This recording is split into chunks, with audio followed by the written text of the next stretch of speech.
amigos, como una familia espiritual. Señor, que podemos alabarte con este gozo en nuestro corazón porque sabemos que no éramos quien éramos antes, Señor, que tenemos una nueva identidad en Cristo, que tú eres nuestra roca y nuestro refugio, que tú eres la piedra angular de nuestra fe. Señor, gracias que has proveído este lugar donde podemos alabarte en seguridad. Señor, quiero pedirte, mi Dios, que me dé las palabras a mí, Señor, para poder predicar este mensaje con certeza y compasión que proviene de ti. Señor, quiero pedirte que tú abras cada corazón en este lugar y, mi Dios, que tú seas exaltado a través de esta prédica y esta enseñanza. En el nombre de Jesús, amén. Vamos a saludarnos, por favor.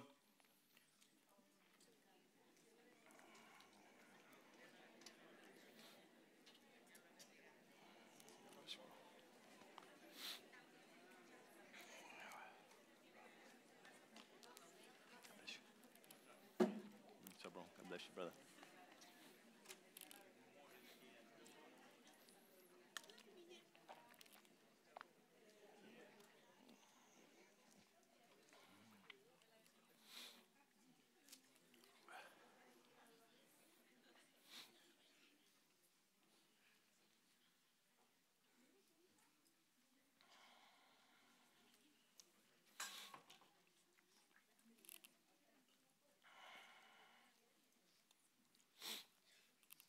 Vamos a seguir nuestro estudio en Romanos capítulo 13, desde el versículo 2 al 7. Solo un anuncio, hermanos, antes de empezar. Para los dulces que les pedimos para el fin de este mes, para el evento que hacemos, en vez de hacer Halloween, hacemos ese festival de las luces para todos los niños de la comunidad. Es algo que hacemos cada año. Es una oportunidad para proveer un lugar seguro para que las familias traigan a sus hijos. Tenemos juegos, tenemos dulce y obviamente también estamos compartiendo nuestra fe y el Evangelio de Jesucristo. Entonces, por favor, mantengan eso en oración, pero lo que me dijeron es que si donan dulces, por favor, no donen bolos. No pueden ser bolos. También les pido, hermanos, que nos mantengan en oración. Si no pueden venir este próximo sábado a la conferencia de Predica la Palabra, lo que sí anhelamos de ustedes, hermanos, es que estén en oración. Que el Señor obre poderosamente a través de cada enseñanza, que los pastores y los líderes sean edificados en su fe para que podamos seguir firmes haciendo lo que Dios nos ha llamado a hacer. Amén. Ok, el título de este mensaje, esta es la parte 2. Espero que todos estuvieron aquí hace 2 semanas. Voy a tocar brevemente lo que tocamos hace 2 semanas, pero voy a empezar más que nada en el versículo 2. Romanos 13, del 2 al 7, y el título del mensaje es la responsabilidad del cristiano a su gobierno, parte número 2. Quiero decir esto como modo de introducción, hermanos. El texto que vamos a estudiar hoy es desafiante y es muy relevante, especialmente cuando nosotros como cristianos estamos tratando de entender lo que significa ser cristiano viviendo bajo un gobierno terrenal. Y lo que vamos a hacer esta mañana, hermanos, a través de este mensaje es que vamos a explorar las profundas responsabilidades que cada uno de nosotros tenemos como creyentes. Número 1, para someternos, y número 2, cuando sea necesario, resistir las autoridades gubernamentales. Ahora entendemos, hermanos, que la Biblia nos llama a reconocer que toda autoridad viene de Dios. Pero tenemos que también entender que eso no significa que cada acción de un gobierno sea justa o recta. Y podríamos decir que más bien nosotros como cristianos lo que Dios nos está llamando a hacer es a discernir cómo vivir nuestra fe, incluso en sistemas y gobiernos que son lejos de perfectos. Vamos a empezar a leer Romanos 13. Voy a empezar desde el versículo 1. Romanos 13, versículo 1. Dice la palabra de Dios: sométase toda persona a las autoridades superiores, porque no hay autoridad sino de parte de Dios, y las que hay por Dios han sido establecidas. De modo de quien se opone a la autoridad, a lo establecido por Dios, resiste. Y los que resisten acarrean condenación para sí mismos, porque los magistrados no están para infundir temor al que hace el bien, sino al malo. ¿Quieres pues no temer la autoridad? Haz lo bueno y tendrás alabanza de ella, porque es servidor de Dios para tu bien. Pero si haces lo malo, teme, porque no en vano lleva la espada, pues es servidor de Dios, vengador para castigar al que hace lo malo. Versículo 5. Por lo cual es necesario estarle sujetos, no solamente por razón del castigo, sino también por causa de la conciencia. Pues por esto pagáis también los tributos, porque son servidores de Dios que atienden continuamente a esto mismo. Pagad a todo lo que debéis, al que tributo, tributo, al que impuesto, impuesto, al que respeto, respeto, y al que honra, honra. Pablo en esta porción de la Escritura está instruyendo a los cristianos sobre cómo vivir como buenos ciudadanos bajo gobiernos terrenales. Y quiero presentarles, hermanos, estas preguntas sobre varias instituciones que Dios estableció por modo de introducción. Quiero que piensen esto, no tienen que responder. ¿Cómo puede Dios darle autoridad a un gobierno corrupto e impío? ¿Cómo puede Dios? Pues la realidad, hermanos, es que probablemente todos los gobiernos del mundo tienen corrupción e injusticia. ¿Y qué podríamos decir esta mañana de la institución divina que Dios instituyó, su misma iglesia? ¿Cuál es la condición de la iglesia? Pues por lo general, la realidad tristemente es que tendríamos que decir que la iglesia está bien dividida. Porque los siervos del diablo han infiltrado a la iglesia de Dios. Y por eso, hermanos, tenemos más de 28,000 denominaciones en el cristianismo. ¿Y qué tal la institución divina de la familia y el matrimonio? La familia es un don de Dios. Y uno de los propósitos e intenciones divinas del matrimonio es ilustrar un poco de la intimidad y del gozo que nosotros tenemos en Cristo. Y sin embargo, hermanos, miren cómo nos hemos desviado de esa intención original de Dios para la institución de la familia. Yo creo que mejor esta mañana sería preguntar lo siguiente: ¿cuál es el propósito divino para las instituciones terrenales que Dios estableció para el hombre? Porque todos afirmaríamos que el hombre nunca ha vivido a la altura de las normas establecidas por Dios. Y la realidad es que el hombre nunca lo hará plenamente hasta que Cristo regrese en su gloria. Pero eso no cambia, hermanos, la realidad que nuestro Dios ha establecido un estándar. Y nuestro Dios nos ha dado la Biblia. Si eres cristiano, la Biblia son nuestras instrucciones. Y aunque esta mañana sabemos que va a haber corrupción y va a haber injusticia en todas estas instituciones, la iglesia, el gobierno y la familia, hay un testimonio muy específico que Dios nos ha llamado a dar como cristianos. Y podríamos decir que ese testimonio que Dios nos ha llamado a dar es un testimonio que es como una moneda de doble cara. Que por un lado ese testimonio es un testimonio de sumisión bíblica, pero a la misma vez es un testimonio de resistencia. Entonces con eso vamos a empezar en el versículo 1. Romanos 13:1, voy a decir algo breve ahí y seguimos con el 2. Romanos 13:1, sométase toda persona a las autoridades superiores, hablando del gobierno. Porque no hay autoridad sino de parte de Dios, y las que hay por Dios han sido establecidas. Y otra vez, esto ya lo tocamos en detalle hace 2 semanas cuando estudiamos solamente el primer versículo. Pero, ¿qué significa eso? Que toda la autoridad viene de Dios. Tendríamos que otra vez afirmar que entendemos que Dios no es el autor del pecado, porque Dios no puede pecar. Pero lo que ha pasado es que nosotros, con la ayuda de Satanás y su reino, nosotros los seres humanos hemos corrompido el diseño divino de cada una de esas instituciones. Pero eso no cambia el hecho que Dios es la fuente de toda autoridad. Y que el Dios que nosotros alabamos usa tanto al justo como al impío para cumplir sus propósitos divinos. Y eso lo vemos desde Génesis hasta Apocalipsis. Les voy a dar un ejemplo para ilustrar. ¿Podemos ver la imagen? ¿Se acuerdan del relato de José y sus hermanos? Los hermanos de José, qué buenos hermanos eran, ¿no? Llenos de celo y de malicia. ¿Y qué hicieron? Lo vendieron, lo metieron en un pozo, lo vendieron como esclavo y lo dejaron por muerto. Intenciones malvadas, pero Dios usó las acciones de los hermanos para hacer su voluntad divina.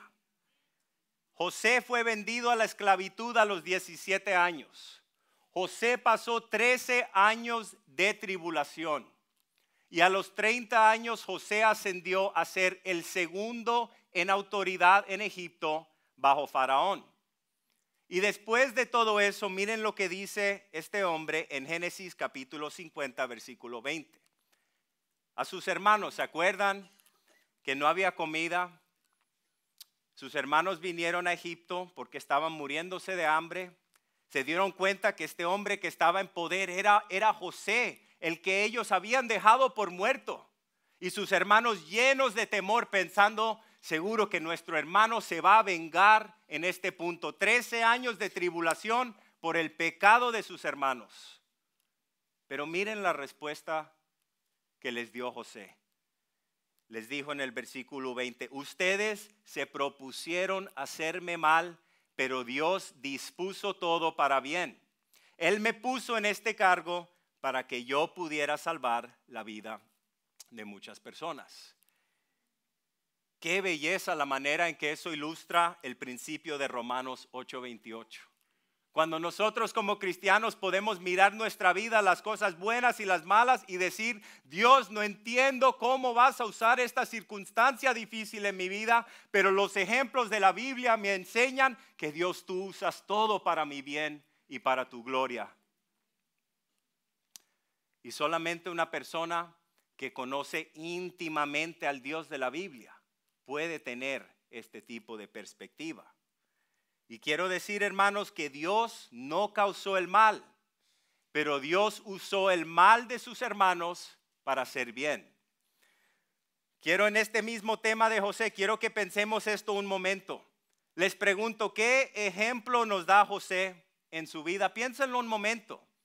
José en esos 13 años desde el punto que fue en un pozo vendido como esclavo hasta el punto que fue elevado a segundo en autoridad bajo Faraón. Sabemos que José fue un siervo fiel en la casa de Potifar. También sabemos que José, cuando fue encarcelado injustamente, fue un siervo fiel.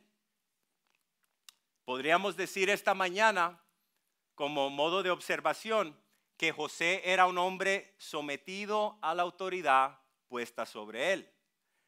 Y les pregunto, ¿qué hizo este hombre José cuando la esposa del jefe le dijo, ven y acuéstate conmigo? ¿Qué hizo? Salió corriendo, resistió la orden y salió corriendo. Y podríamos decir, hermanos, que José es un gran ejemplo de respeto y de obediencia a la autoridad y resistencia cuando se le pidió que violara la ley de Dios. Y también afirmaríamos que este hombre José, que era un judío, salió del pueblo judío y Dios lo plantó en una cultura completamente diferente. Dios lo plantó en un lugar donde la gente no tenía las mismas creencias que él. José vivió en una cultura completamente secular, pero la Biblia nos demuestra, por el ejemplo de José, que José se mantuvo firme en su fe y en sus convicciones. ¿Y cuál es la exhortación para nosotros esta mañana? Hermanos, que nosotros estamos en este mundo, pero nosotros no somos de este mundo. Y de todas las personas en esta tierra, el cristiano debe ser el mejor ciudadano. ¿Por qué? ¿Por qué debo ser yo el mejor ciudadano? Porque siendo un buen ciudadano, no importa el país donde estés viviendo, refleja nuestra obediencia a la autoridad soberana de nuestro Dios. Entonces vamos a mirar por un momento esa palabra sométase o sumisión. Si somos honestos, esa no es una palabra que nos gusta. No solamente en nuestra sociedad, pero también en nuestra cultura. Porque hay algo en mi interior que yo no quiero oír que alguien me diga que me tengo que someter a otra persona. Y no sé si algunos de ustedes, hermanos, hombres, también batallan con ese pensamiento. ¿Qué es esta palabra sométase que se usa una y otra vez en la Escritura? Pues la palabra sumisión es una parte vital del testimonio de un cristiano. Y cuando la Escritura usa esta palabra, es importante entender que no es algo forzado.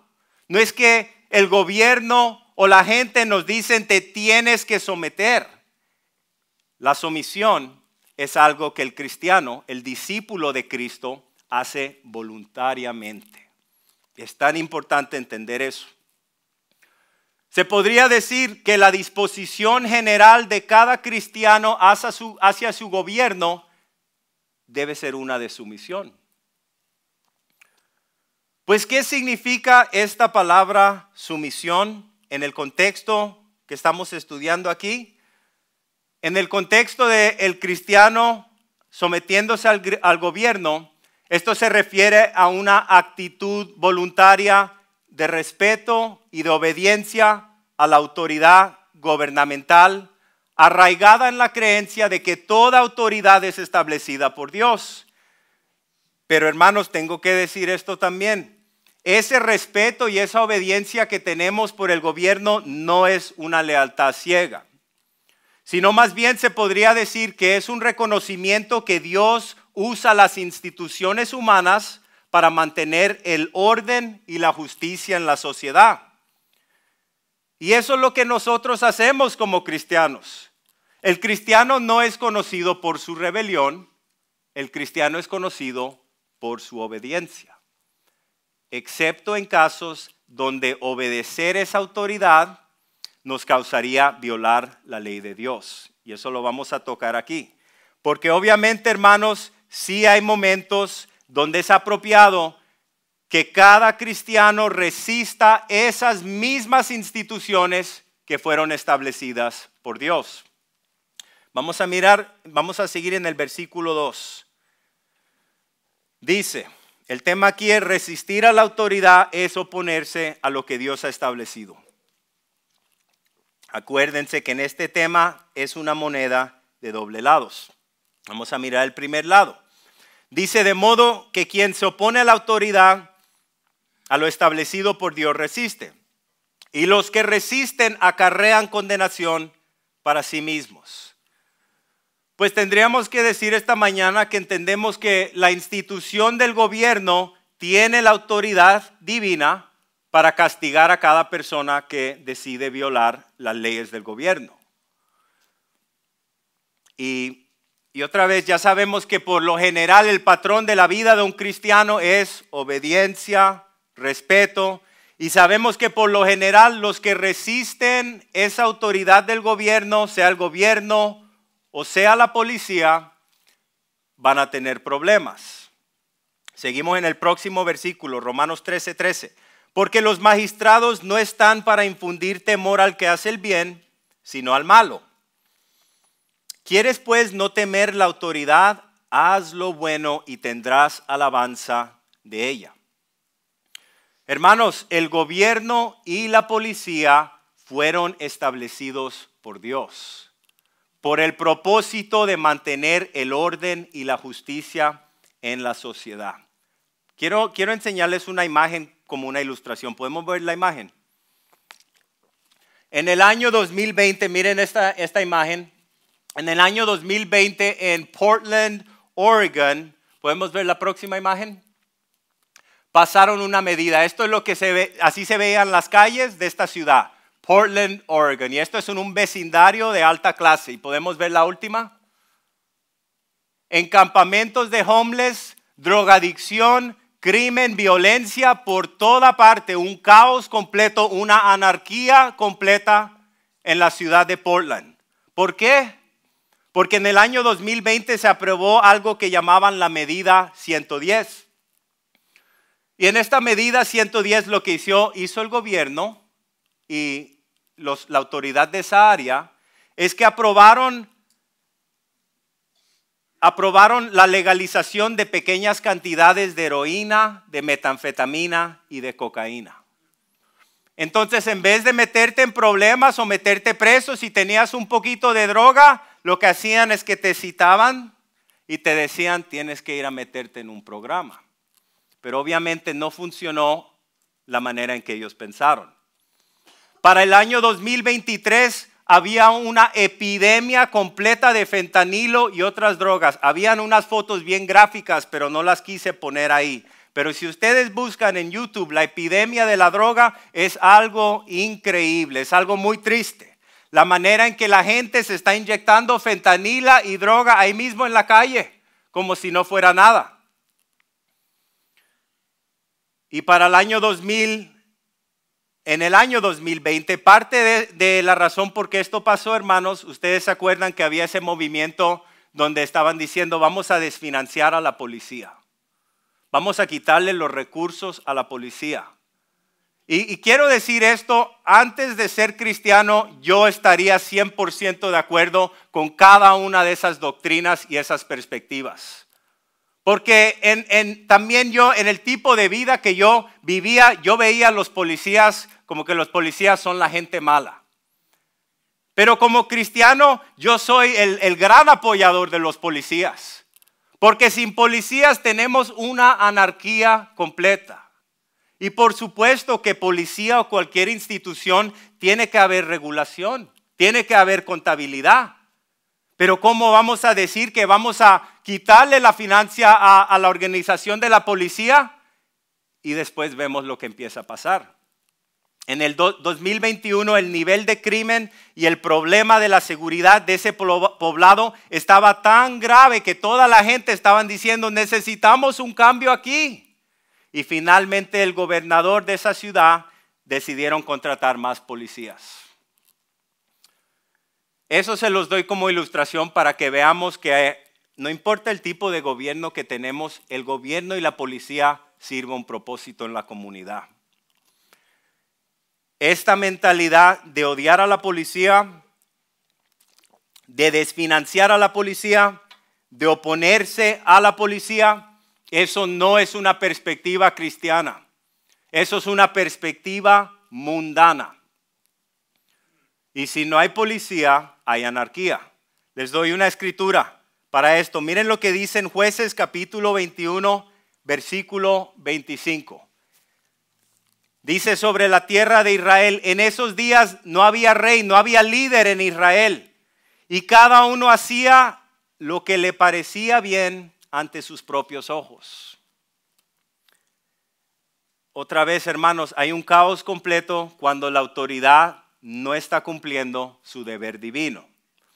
Y lo que Pablo nos está diciendo a nosotros es que por lo general el gobierno es usado por Dios para refrenar el mal.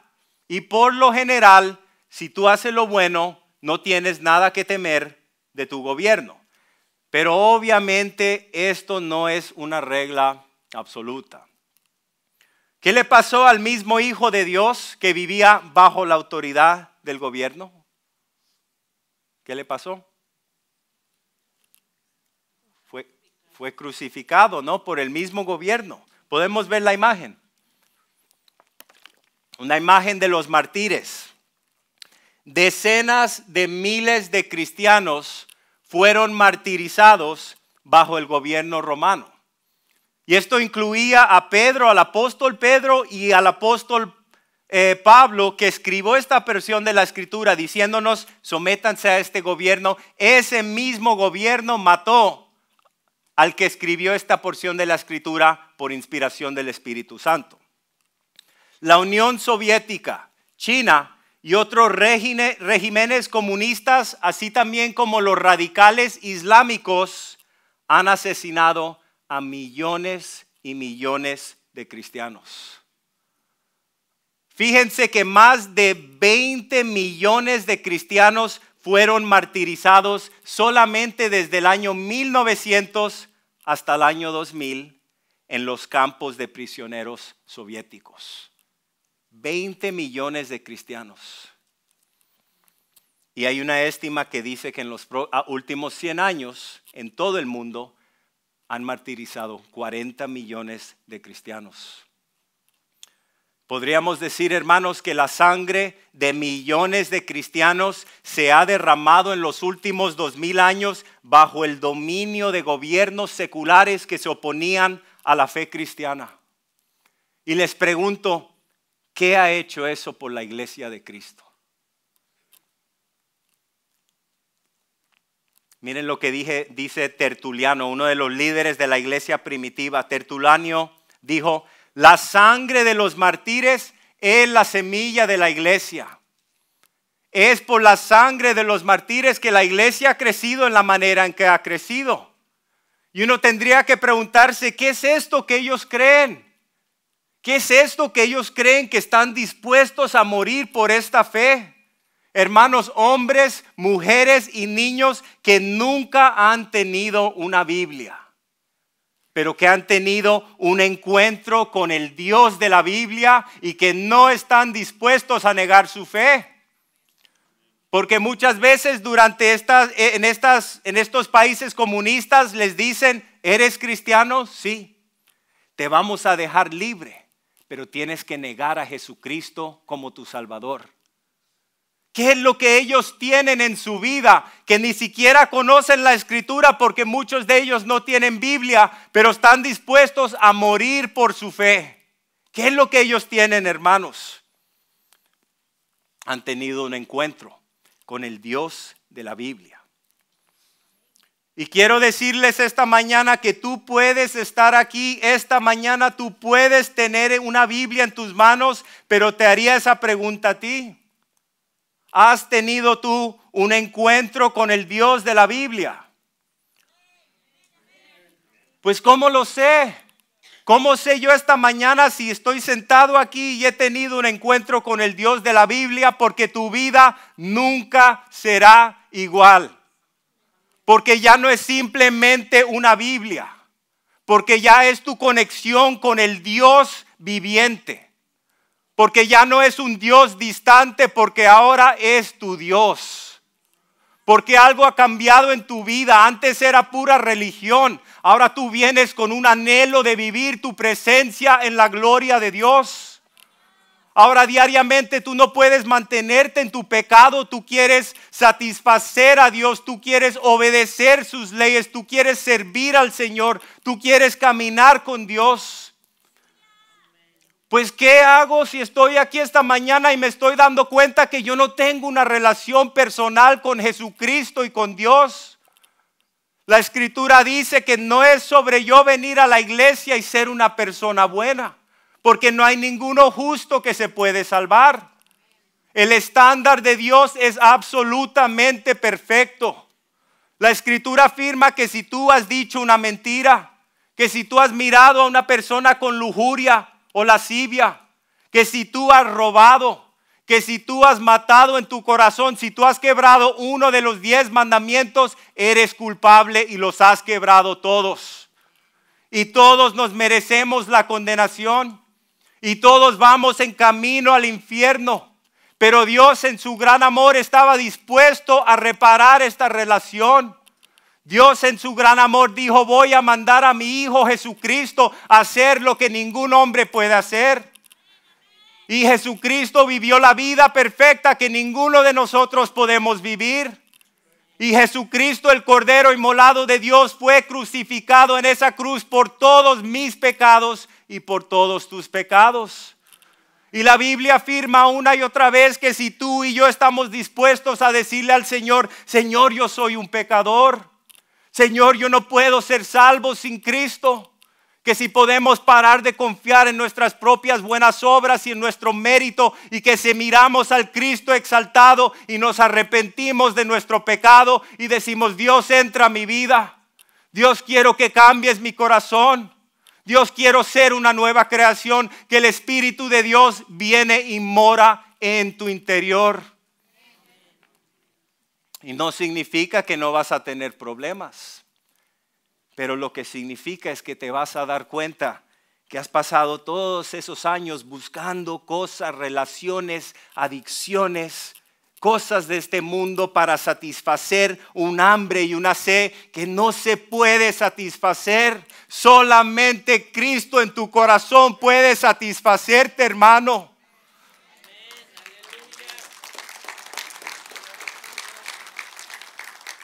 Y si ese eres tú esta mañana, ahí mismo en tu asiento le dices: Cristo, creo que tú eres el Salvador que Dios Padre ha mandado.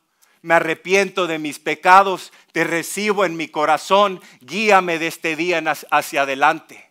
Y si ese eres tú, ven adelante después del servicio. Tenemos Biblias, tenemos recursos. Quizás ya conoces al Señor, pero no has aprendido a caminar con Él. Involúcrate en las cosas de Dios. Involúcrate en los estudios. Dios no nos ha llamado a vivir como cristianos derrotados. Dios nos ha dado una nueva identidad en Cristo. Y no importa qué tipo de gobierno tenemos, el cristiano individualmente, en su familia, en la sociedad y en la cultura, el cristiano puede testificar no solo en palabra, pero en poder quién es Cristo. Y ese poder no es porque somos tan especiales, es porque entendemos que Dios mora en mi interior. Y el Dios que mora en mi interior y en tu interior, si lo has recibido, ese Dios quiere usar tu vida.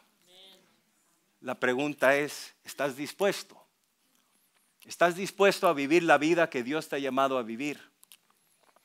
¿Estás dispuesto a decir: yo no quiero venir y irme de aquí y ser una persona religiosa? Yo quiero que mi vida haga un impacto para el reino de Dios. Amén. Millones de cristianos han dado su vida bajo gobiernos injustos por causa de Jesucristo en los últimos 2000 años. Y hermanos, si nosotros somos perseguidos en nuestro país por obedecer a Dios, por vivir una vida justa, la Escritura dice que somos bienaventurados. Miren lo que dice en Mateo 5:10. Esto es difícil, pero es Escritura. Miren lo que dice: bienaventurados aquellos que han sido perseguidos por causa de la justicia, pues de ellos es el reino de los cielos.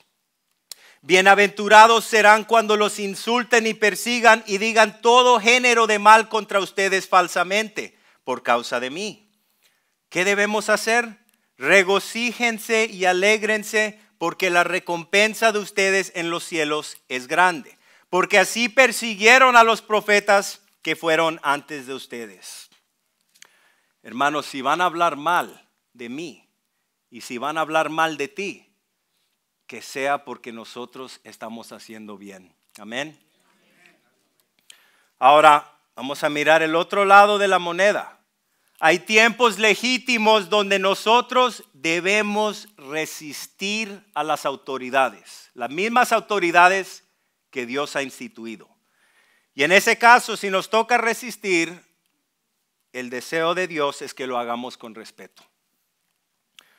Pues dime, ¿cuándo debo desobedecer las leyes o lo que la autoridad me está mandando a hacer? Pues qué bueno que preguntaron, hermanos. Vamos a ver varios ejemplos. Éxodo capítulo 1, versículo 15 hasta el 17. Miren lo que dice aquí. ¿Se acuerdan de el relato? Bueno, el relato lo explica aquí, lo voy a leer. Dice: después el faraón, rey de Egipto, dio la siguiente orden a las parteras hebreas Cifra y Púa. Cuando ayudan a las mujeres hebreas en el parto, presten mucha atención durante el alumbramiento, cuando nace el bebé. Si el bebé es niño, mátenlo. Pero si es niña, déjenla vivir. Pero miren lo que dice. Sin embargo, como las parteras temían a Dios, se negaron a obedecer las órdenes del rey y también dejaron vivir a los varoncitos. Entonces vemos ahí, hermanos, una ilustración muy clara del Antiguo Testamento, que estas mujeres estaban viviendo bajo la autoridad del gobierno de Egipto, pero que ellas entendían, aquí sí no te puedo obedecer, rey. Hechos 4:18 hasta el 20, los apóstoles. Dice aquí, y acuérdense, los líderes de la religión judía de ese día los han llamado, y esto es lo que dice, versículo 18 al 20. Cuando los llamaron, les ordenaron no hablar ni enseñar en el nombre de Jesús. Pero Pedro y Juan les contestaron, ustedes mismos juzguen si es justo delante de Dios obedecer a ustedes en vez de obedecer a Dios. Porque nosotros no podemos dejar de decir lo que hemos visto y oído. El llamado del cristiano es testificar quién es Dios. Y nosotros no nos vamos a callar, amén. Y nosotros no podemos obedecer leyes que requieren de nosotros quebrar la ley de Dios. Miremos otro ejemplo, el relato Daniel 3, 17 y 18. El relato de los tres varones Sadrach, Misach y Abednego sirviendo bajo un gobierno secular. Miren lo que dice. Acuérdense, los tres varones judíos sirviendo en un gobierno secular. Y le dicen al rey, ciertamente nuestro Dios, a quien servimos, puede librarnos del horno del fuego ardiente, y de su mano, oh rey, nos librará. Pero si no lo hace, ha de saber, oh rey, que no serviremos a sus dioses, ni adoraremos la estatua de oro que ha levantado. No lo vamos a hacer. Estos eran, se podría decir que eran empleados respetuosos bajo la autoridad de un gobierno secular que no acordaba de su fe. Y se podría decir que estos empleados respetuosos, que el patrón de su vida era uno de ser buenos ciudadanos. Pero a la misma vez tendríamos que decir que estos eran hombres firmes en sus convicciones. Estos eran hombres que dijeron, esta es la línea. Y de aquí no puedo pasar.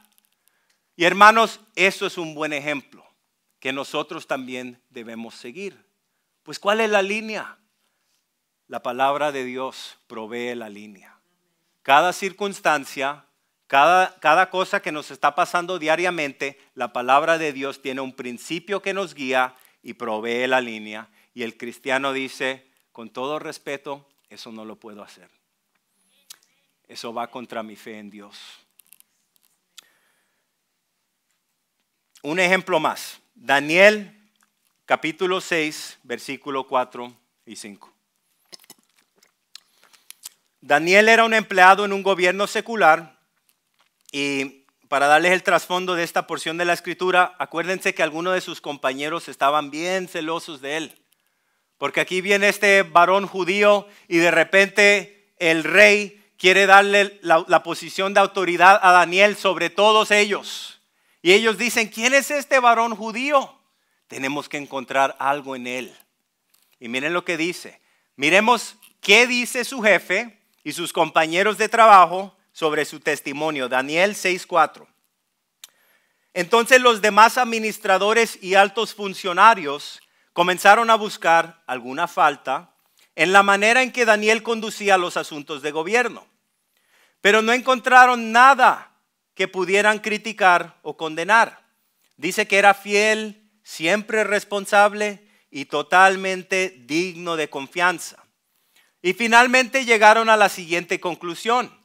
Nuestra única posibilidad de encontrar algún motivo para acusar a Daniel será en relación con las normas de su religión. En otras palabras, las prácticas de su religión. Entonces acuérdense que estos líderes convencen al rey para que el rey firme una ley que no puede ser revocada. Las leyes de los persas no pueden ser, de los persas no pueden ser revocadas. Y en esa ley dicen que si alguien reza durante esos 30 días a alguien que no es el rey, que van a arrojar a esa persona o esas personas al al pozo con los leones. Pues ¿cómo responde este ciudadano ejemplar? Miren lo que dice en Daniel 6:10. Sin embargo, cuando Daniel oyó que se había firmado la ley, dice que fue a su casa, se arrodilló como de costumbre en la habitación de la planta alta, con las ventanas abiertas que se orientaban hacia Jerusalén, oraba 3 veces al día, tal como siempre lo había hecho, dando gracias a su Dios. Sin ninguna pena, Daniel siguió haciendo lo que la ley de Dios lo había instruido a hacer. Entonces, en resumen, ¿qué estamos viendo ahí? Hermanos, hay tiempos donde el deber del cristiano es resistir las leyes o también resistir las mismas autoridades. Para ilustrar este principio, cuando viene a otras áreas en la Biblia donde vemos esta sumisión, vemos que los hijos deben estar bajo la autoridad de sus padres. Vemos que las esposas deben estar bajo la autoridad de sus maridos. Vemos que los miembros de la iglesia deben estar bajo la autoridad de los ancianos. Y vemos que los ciudadanos deben estar bajo la autoridad de su gobierno. Pero esa obediencia no es una obediencia absoluta en ninguno de esos casos. Es una obediencia, una sumisión apropiada bajo el señorío de Cristo. Por ejemplo, si los padres le piden al hijo o a la hija hacer algo que contradice la ley de Dios, ese hijo o hija no tiene que obedecer. Si el esposo le está pidiendo a su esposa que peque contra su Dios, esa esposa no tiene que obedecer. Si la iglesia le está pidiendo a la gente de la iglesia, vamos a ir en esta dirección y no se alinea con la palabra de Dios, ustedes no tienen que obedecer. Y si el gobierno te está pidiendo y me está pidiendo hacer algo que no se alinea con la ley de Dios, tú y yo no tenemos que obedecer.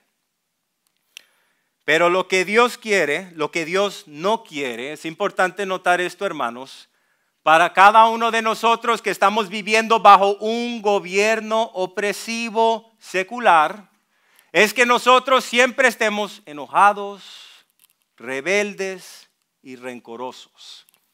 Eso no debe ser nuestro testimonio. Y cada uno de nosotros tenemos que protegernos de eso porque es fácil llegar a ese lugar. Entonces Dios también nos da un propósito de seguir estas leyes legítimas del gobierno más allá de simplemente evitar el castigo. Miren lo que dice en el versículo 4. Obedecemos, ¿por qué? Por el bien de la conciencia y la paz. Dice otra vez, hablando sobre el gobierno y el magistrado, versículo 4, porque es servidor de Dios para tu bien, pero si hace lo malo, teme. Porque no en vano lleva la espada, pues es servidor de Dios, vengador para castigar al que hace lo malo. Noten que dice claramente en ese versículo que los gobernantes del Estado, la policía, los líderes, son siervos de Dios. Y que es a través del castigo del mal que el gobierno cumple su función en el plan de Dios. ¿Qué función? Pues el gobierno tiene un propósito de mantener bajo control las tendencias pecaminosas del ser humano. Y tenemos que entender también que cuando un gobierno no está haciendo eso consistentemente, ese gobierno se abre al juicio y la corrección de Dios. Cuando dice en el versículo 4 que no en vano lleva la espada aquí es una referencia a la pena capital. En otras palabras, a la muerte. Y en el Imperio Romano, por lo general, lo que hacían para la pena capital es que le cortaban la cabeza a los criminales. Pero la crucifixión estaba reservada para los peores criminales de las clases más bajas. Y Pablo, inspirado por el Espíritu Santo, aquí afirma que el Estado tiene la autoridad legítima para ejecutar a los criminales. Versículo 5 nos dice, por lo cual es necesario estarles sujetos, no solamente por razón del castigo, sino también por causa de la conciencia. En otras palabras, hermanos, nuestra obediencia a las leyes legítimas del gobierno no es solamente porque no queremos ser castigados, no queremos meternos en problemas con la policía. Nuestra obediencia como cristianos está enraizada en el deseo de tener una conciencia limpia ante Dios y ante el hombre. Y nosotros lo que hacemos es que vivimos bajo la autoridad del gobierno porque estamos honrando al Dios que les dio su posición y autoridad. Y nosotros obedecemos no solo por temor al castigo, sino porque sabemos que es justo delante de Dios hacerlo. Y por esa misma razón hacemos lo siguiente, versículo 6. Dice, pues por esto pagáis también los tributos, porque son servidores de Dios que atienden continuamente a esto mismo. Tributos, taxes. Pues ¿por qué debo yo pagar taxes al gobierno? Pues los taxes obviamente el gobierno lo usa para administrar sus funciones, para mantener el orden y la justicia en la sociedad. Por supuesto que para que no nos entre una multa, también lo pagamos. Pero quizás alguien ha dicho, el gobierno es corrupto, yo no le voy a pagar mis taxes. ¿Quién ha dicho eso? ¿Nadie? ¿No? Ok. Nosotros pagamos taxes en obediencia a Dios. Miren, si incluso Cristo pagó impuestos a un gobierno lleno de corrupción, miren lo que dice en Mateo 22, 17. No se me enojen, hermanos. Dice en el 17, dinos pues, acuérdense que los líderes vienen a Jesús y dicen, aquí lo vamos a atrapar. Porque en ese tiempo habían ciertas sectas entre los judíos que decían, nosotros no le vamos a pagar taxes a este gobierno corrupto. Y entendiendo esto, estos líderes dijeron, vamos a ver si podemos atrapar a Jesús. Y esto es lo que dice, dinos pues, le dicen, dinos pues, ¿cuál es tu opinión? ¿Está permitido pagar impuesto a César o no? Pero Jesús, conociendo su malicia, dijo, ¿por qué me ponen a prueba, hipócritas? Traigan la moneda que se usa para pagar ese impuesto. Y le trajeron un denario. Y él les preguntó, ¿de quién es esta imagen y esta inscripción? Y ellos le dijeron, del César. Entonces él les dijo, pues den al César lo que es del César y a Dios lo que es de Dios. Y al oír esto se maravillaron, lo dejaron y se fueron. Y se acuerdan que también vemos el relato donde Jesús manda a su discípulo, tiran la línea y le sacan la moneda de la boca del pescado para pagar los taxes del templo. ¿Por qué es importante eso?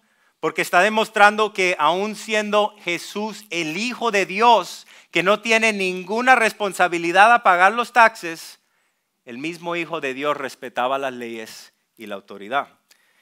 Quiero acabar esto sobre este tema diciendo como un consejo, no el Señor, pero yo, que si tú tienes un buen contador honesto, tú puedes obtener muchos descuentos en tus taxes y a la misma vez puedes honrar a tu Dios en esta área. Amén.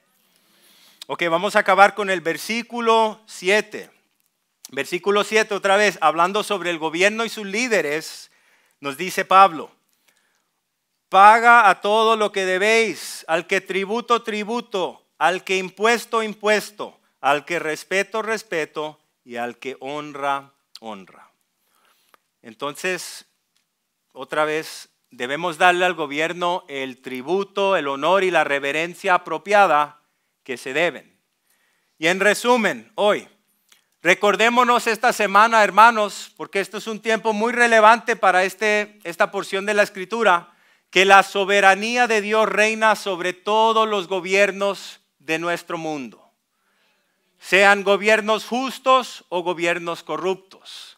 Acordémonos que nuestro papel como cristianos es ser buenos ciudadanos, viviendo en sumisión a las autoridades como un testimonio de nuestra fe.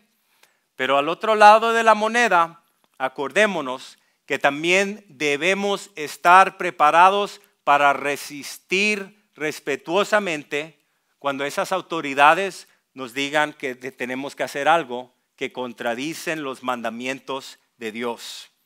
Y otra vez Jesús mismo nos dio ese ejemplo. Pagó los impuestos a un gobierno corrupto, pero se mantuvo firme cuando fue llamado a violar la ley de Dios. Y al salir esta mañana, hermanos, comprometámonos a ser fieles administradores donde Dios nos ha puesto, viviendo con sumisión y convicción y confiando en que la autoridad suprema de Dios prevalecerá. ¿Y qué de nuestro voto?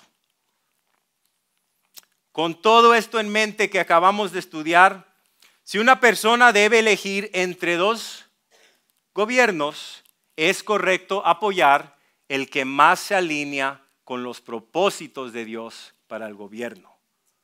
No con lo que yo pienso que debe hacer el gobierno, con los propósitos de Dios para el gobierno.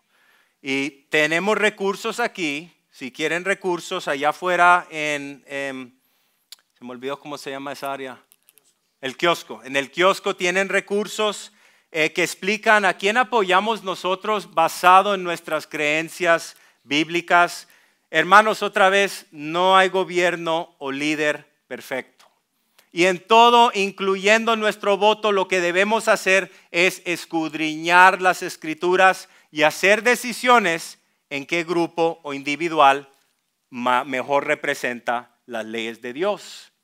Y quiero decir esto sobre este tema: el aborto, la sexualidad y el matrimonio no son temas negociables en la Escritura. Y a veces lo que uno tiene que hacer como cristiano es que tiene que elegir el menor de dos males. Entonces quiero cerrar con esto. Hay muchas cosas que no nos gustan de nuestro gobierno, pero sería mucho peor si no tuviéramos ningún gobierno. Y nosotros, pase lo que pase, no importa qué rey exaltan y ponen en ese trono, podemos tener paz porque nuestro rey tiene la última palabra y nuestro rey sigue en su trono. Amén.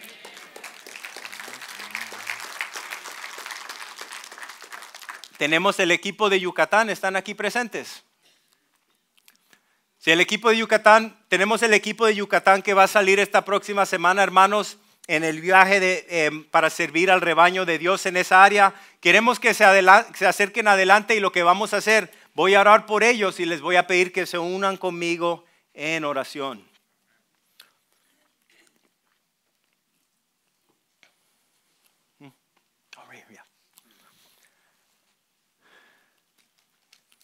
Y para que se animen, hermanos, los que quieran ir el año que viene, ya vamos planificando en adelantado. Yo y Carissa vamos a ir este próximo año.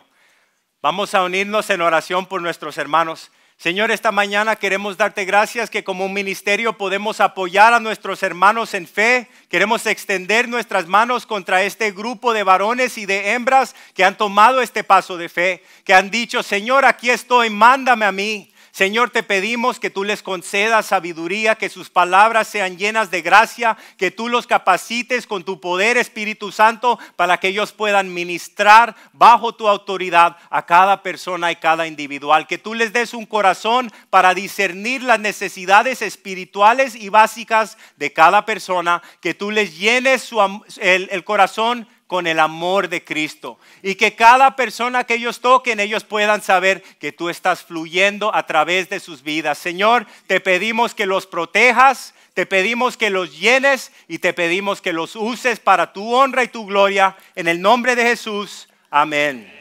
Amén. Gracias, hermanos. Y el equipo de alabanza va a subir en lo que cerramos en oración. Quiero unirme con ustedes en oración, que el Señor nos dé sabiduría, hermanos, que el Señor nos dé valentía para vivir como ciudadanos obedientes a leyes legítimas y poder reflejar la gloria de Dios en la manera en que vivimos bajo esa autoridad, y también la valentía para poder resistir respetuosamente cuando necesitamos resistir. Amén.